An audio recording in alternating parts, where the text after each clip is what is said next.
जावा, ये नाम सुनते ही दिमाग में शायद कॉफी का कप आता है। लेकिन क्या आपको पता है कि ये दुनिया के 3 अरब से ज्यादा डिवाइस चला रहा है? 3 अरब, मतलब इस ग्रह पर लगभग हर दूसरे तीसरे इंसान के लिए एक डिवाइस।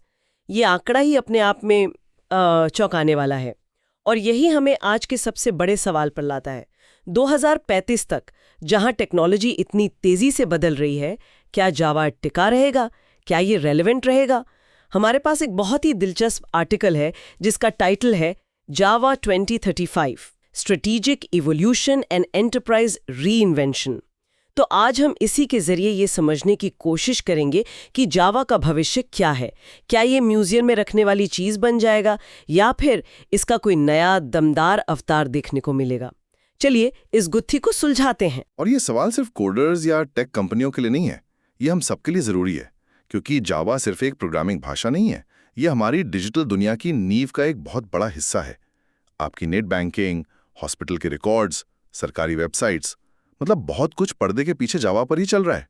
तो अगर जावा हिलता है तो इन सब पर असर पड़ेगा। हाँ, ये बात अक्सर लोग भूल जाते हैं, वो इसे सिर्फ एक और कोडिंग भाषा समझते हैं। तो चलिए यहीं से शुरू करते हैं।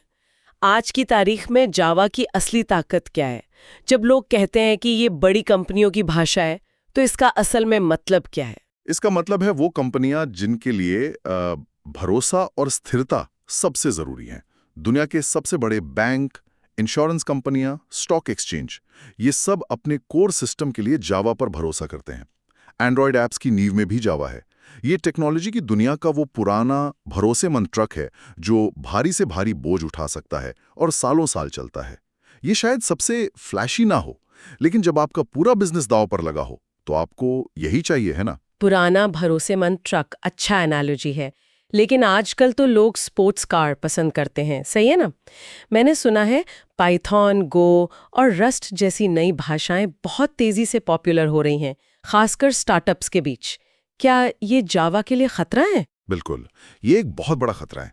ये नई भाषाएं हल्की फुल्की और तेज हैं। ये माइक्रो सर्विसेज के लिए बेहतरीन है, जहां आपको छोटे छोटे आज़ाद हिस्से बनाकर एक बड़ा एप्लीकेशन तैयार करना होता है। स्टार्टअप्स को यही फुर्ती चाहिए होती है। वो महीनों तक एक भारी भरकम सिस्टम बनाने का इंतजार नहीं कर सकते। तो हाँ, नई पीढ़ी की भाषाएं जावा को सीधी टक्कर दे रही हैं। तो इसका मतलब ये तो नहीं कि जावा ने हार मान ली है, वो भी तो कुछ कर रहा होगा इस मुकाबले में बने रहने के लिए। अरे बिल्कुल कर रहा है। जावा इकोसिस्टम अंदर से लगातार बदल रहा है। ओरेकल हर 6 महीने में नए वर्जन निकाल रहा है। लॉन्ग टर्म सपोर्ट रिलीज से कंपनियों को स्थिरता मिल रही है। और जावा की सबसे बड़ी ताकत जेवीएम यानी जावा वर्चुअल मशीन, वो आज भी बेजोड़ है। वो किसी भी मशीन पर चल सकती है और बहुत सिक्योर है। लेकिन क्या ये बदलाव काफी है? क्योंकि अब तो क्लाउड का जमाना है, सब कुछ ऑनलाइन सर्वर्स पर चल रहा है। क्या जावा वहां फिट बैठता है? आए हैं जिन्होंने जावा को कंटेनरीकृत वातावरण में बहुत तेज और हल्का बना दिया है। एक मिनट, ये कंटेनरीकृत वातावरण क्या बला है? आसान शब्दों में बताएंगे, क्या ये क्लाउड से जुड़ा है? हाँ बिल्कुल, इसे ऐसे समझिए जैसे शिपिंग इंडस्ट्री में बड़े बड़े कंटेनर होते हैं। आप अपना सामान कंटेनर में डालते हैं और फिर वो कंटेनर किसी भी जहाज, ट्रेन या ट्रक पर चढ़कर कहीं भी जा सकता है। सामान सुरक्षित रहता है। सॉफ्टवेयर में भी कंटेनर यही काम करते हैं। आप अपना जावा कोड एक कंटेनर में पैक करते हैं और फिर वो कंटेनर किसी भी क्लाउड सर्वर पर, चाहे अमेज़न का हो या गूगल का, बिना किसी दिक्कत के चल जाता है। स्प्रिंग बूट और क्वार्कस ने जावा को इन कंटेनरों के लिए बहुत हल्का और फुर्तीला बना दिया है। तो अब जावा वो भारी भरकम ट्रक नहीं रहा, यह अब हल्का और तेज भी हो गया है। वाह! तो एक तरफ जावा किसी पुराने भरोसेमंद किले की तरह है, लेकिन अब वो अपने अंदर तेज हथियार भी बना रहा है। ये तो हुई आज की बात। पर मुझे लगता है असली खतरा शायद बाहर से नहीं, किले के अंदर से ही आ रहा है ना? आप बिल्कुल सही जगह चोट कर रही हैं। सबसे बड़ा छिपा हुआ खतरा है युवा डेवलपर्स के बीच इसकी घटती लोकप्रियता। आज आप किसी कोडिंग बूट कैंप या कॉलेज में जाइए, ज्यादातर लोग पाइथन या जावास्क्रिप्ट सीखना चाहते हैं, क्योंकि डेटा साइंस और वेब डेवलपमेंट में वही चमक रहे हैं। जावा को अक्सर एक पुरानी या बोरिंग भाषा मान लिया जाता है। लेकिन क्या ये सच में इतना बड़ा खतरा है? बड़ी कंपनियां तो हमेशा ज्यादा सैलरी देकर टैलेंट खरीद सकती हैं, चाहे वो किसी भी भाषा का हो। तो हो सकती हैं, लेकिन कब तक? और इनोवेशन का क्या? इनोवेशन सिर्फ पैसे से नहीं आता, वो एक जोशीले समुदाय से आता है जो उस टेक्नोलॉजी को पसंद करता है और उसे आगे बढ़ाना चाहता है। अगर नई पीढ़ी के सबसे स्मार्ट दिमाग जावा से दूर भागेंगे तो धीरे धीरे टैलेंट का पाइपलाइन सूख जाएगा। फिर कंपनियां सिर्फ पुराने सिस्टम को मेंटेन करने के लिए लोग ढूंढती रह जाएंगी, कुछ नया नहीं बना पाएंगी। समझ गई। और एक और खतरा जिसका जिक्र आर्टिकल में है वो है तकनीकी ऋण या टेक्निकल डेट। ये सुनने में बड़ा भारी शब्द लगता है, इसका मतलब क्या है? इसका मतलब बहुत सीधा है।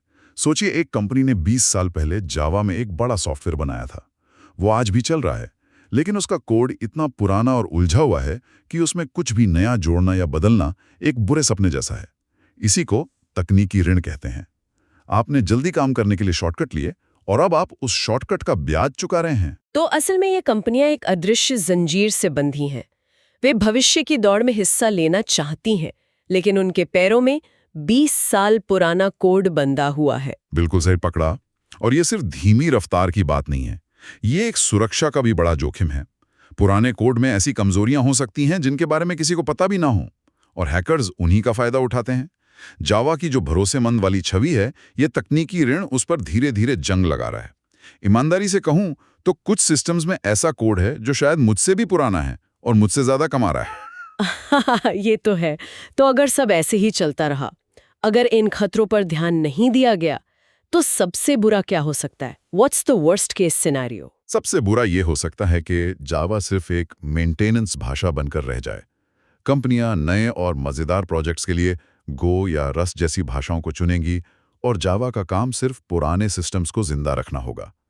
इससे जावा कम्युनिटी में इनोवेशन खत्म हो जाएगा, लोग ओपन सोर्स में योगदान देना बंद कर देंगे और धीरे धीरे ये एक बढ़ती हुई टेक्नोलॉजी की बजाय सिर्फ एक सपोर्ट टेक्नोलॉजी बन जाएगी। ये एक धीमी मौत की तरह होगा। ओके, ये तो काफी डरावना लग रहा है, लेकिन हर कहानी का एक दूसरा पहलू भी होता है। उम्मीद की कोई किरण है? क्या जावा के तर्कश में कुछ नए तीर हैं जो इस पूरी कहानी को पलट सकते हैं? बिल्कुल हैं, और ये छोटे मोटे तीर नहीं हैं, ये ब्रह्मास्त्र जैसे हैं। एक का नाम है प्रोजेक्ट लूम। ये जावा में एक बहुत बड़ा बदलाव लाने वाला है, खासकर उन एप्लीकेशंस के लिए जिन्हें एक साथ लाखों यूजर्स को हैंडल करना होता है। प्रोजेक्ट लूम ये क्या करता है? इसे ऐसे समझिए कि प्रोजेक्ट लूम जावा के लिए एक स्मार्ट ट्रैफिक कंट्रोल सिस्टम की तरह है। अभी अगर एक ही सड़क पर हजारों यूजर्स की रिक्वेस्ट आ जाएं तो जाम लग जाता है, लेकिन लूम के साथ जावा एक साथ कई हजार छोटी छोटी हल्की फुल्की लेन बना देगा। हर रिक्वेस्ट को अपनी लेन मिल जाएगी और कोई जाम नहीं लगेगा।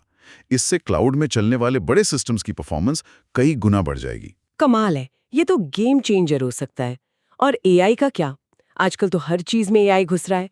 क्या जावा इस रेस में शामिल है? देखिए, जब एआई मॉडल बनाने या एक्सपेरिमेंट करने की बात आती है तो पाइथन का कोई मुकाबला नहीं, उसकी लाइब्रेरीज बहुत अच्छी हैं। लेकिन जब एक बड़े बैंक को अपना AI powered fraud detection system बनाना हो, जिसे हर सेकंड लाखों ट्रांजैक्शन देखने हो और जो कभी डाउन ना हो, तो उसे स्थिरता और सुरक्षा चाहिए। और ये दोनों जावा की सबसे बड़ी ताकतें हैं। अपाचे स्पार्क जैसे बिग डेटा टूल जावा पर ही बने हैं। तो जावा एआई का दिमाग शायद ना बने, लेकिन वो एआई की मजबूत रीढ़ की हड्डी जरूर बन सकता है। वाह, तो एआई में भी मौका है। ये सब सुनना तो बढ़िया है, पर अगर मैं एक डेवलपर हूँ या एक कंपनी चला रही हूँ, तो मुझे अभी क्या करना चाहिए? इस बदलती दुनिया के लिए क्या एक्शन प्लान है? बहुत अच्छा सवाल है। कंपनियों के लिए सबसे पहला काम है अपने तकनीकी ऋण को चुकाना शुरू करना। अपने पुराने मोनोलिथिक सिस्टम्स को छोटे छोटे माइक्रो सर्विसेज में तोड़ना शुरू करें। ये मुश्किल है, महंगा है, लेकिन जरूरी है। दूसरा, अपने डेवलपर्स को ट्रेनिंग दें। उन्हें नए जावा वर्जन और क्लाउड नेटिव फ्रेमवर्क सिखाएं। डेवलपर्स के लिए मेरी सलाह है, सीखते रहो। अगर आप अभी भी 10 साल पुराने जावा 8 पर काम कर रहे हैं तो आप पीछे छूट रहे हैं। रिएक्टिव प्रोग्रामिंग, माइक्रो सर्विसेज जैसे नए कॉन्सेप्ट सीखिए और ओपन सोर्स प्रोजेक्ट्स में हिस्सा लीजिए। ये सीखने का और समुदाय को वापस देने का सबसे अच्छा तरीका है। और आखिर में यूनिवर्सिटी और ट्रेनिंग सेंटरों को भी अपना सिलेबस अपडेट करना होगा। छात्रों को जावा का आधुनिक चेहरा दिखाना होगा, ना कि 20 साल पुराना। यह सब सुनकर ऐसा लग रहा है कि जावा का भविष्य पहले से लिखा हुआ नहीं है। इसे बनाने की जिम्मेदारी हम सब पर है। तो अगर सब कुछ ठीक रहा तो 2035 का जावा कैसा दिखेगा? क्या वो आज जैसा ही होगा या कुछ अलग? मुझे लगता है वो बहुत अलग होगा। 2035 का जावा शायद बहुत हल्का, क्लाउड के लिए पूरी तरह से ऑप्टिमाइज्ड होगा। वो सर्वरलेस कंप्यूटिंग जैसी नई चीजों में भी इस्तेमाल होगा। लेकिन एक और दिलचस्प संभावना है जिसके बारे में ज्यादा लोग बात नहीं करते। सस्टेनेबिलिटी और ग्रीन कंप्यूटिंग। ये तो मैंने सोचा ही नहीं था। ग्रीन कंप्यूटिंग और जावा, मतलब कोड लिखने से भी पर्यावरण पर असर पड़ेगा। बिल्कुल, डेटा सेंटर दुनिया में सबसे ज्यादा बिजली खाने वाली जगहों में से हैं। जैसे जैसे कंपनियां अपने कार्बन फुटप्रिंट को लेकर जागरूक हो रही हैं, वो ऐसी टेक्नोलॉजी ढूंढेंगी जो कम संसाधनों में ज्यादा काम करे। एक हाईली ऑप्टिमाइज्ड जेवीएम जो कम सीपीयू और मेमोरी का इस्तेमाल करता है, वो सीधे सीधे बिजली की खपत कम करेगा। तो हो सकता है भविष्य में जावा की मार्केटिंग परफॉर्मेंस के साथ साथ एनर्जी एफिशिएंसी पर भी हो। ये जावा के लिए एक बिल्कुल नया मैदान खोल सकता है। तो कुल मिलाकर कहानी ये है कि जावा एक बहुत ही इंटरेस्टिंग मोड पर खड़ा है। एक तरफ गहरी खाई है और दूसरी तरफ आसमान छूने का मौका। बिल्कुल, और अंतिम विश्लेषण यही है कि जावा की विरासत चाहे कितनी भी शानदार क्यों ना हो, उसके भविष्य की गारंटी नहीं दे सकती। असली सवाल ये नहीं है कि क्या जावा जिंदा रहेगा, वो तो शायद रहेगा। असली सवाल ये है कि क्या हम, कंपनियां, डेवलपर और शिक्षक इसके बदलाव को सही दिशा देने के लिए तैयार हैं। भविष्य आज के फैसलों पर ही बनेगा। एक तरफ युवा डेवलपर्स को लुभाने, पुराने कोड के बोझ से निपटने और एआई की दुनिया में जगह बनाने की चुनौती है, तो दूसरी तरफ क्लाउड के लिए हो रहे सुधार, बड़ी कंपनियों का अटूट विश्वास और इनोवेशन की क्षमता के साथ इसके पास सफल होने का एक साफ रास्ता भी है। और इस चर्चा को खत्म करते हुए मैं श्रोताओं के लिए एक सवाल छोड़ना चाहूंगा। ये हमारे आर्टिकल पर ही आधारित है, लेकिन उसमें सीधे तौर पर कहा नहीं गया है। सवाल ये है, जैसे जैसे एआई कोडिंग असिस्टेंट्स और भी स्मार्ट होते जा रहे हैं, भविष्य में एक डेवलपर के लिए ज्यादा जरूरी स्किल क्या होगी? किसी एक भाषा जैसे जावा में महारत हासिल करना, या फिर उस प्रॉब्लम को गहराई से समझना जिसे एआई को सॉल्व करने के लिए गाइड किया जा सके, चाहे एआई कोई भी भाषा इस्तेमाल करे? इसके बारे में सोचिएगा जरूर।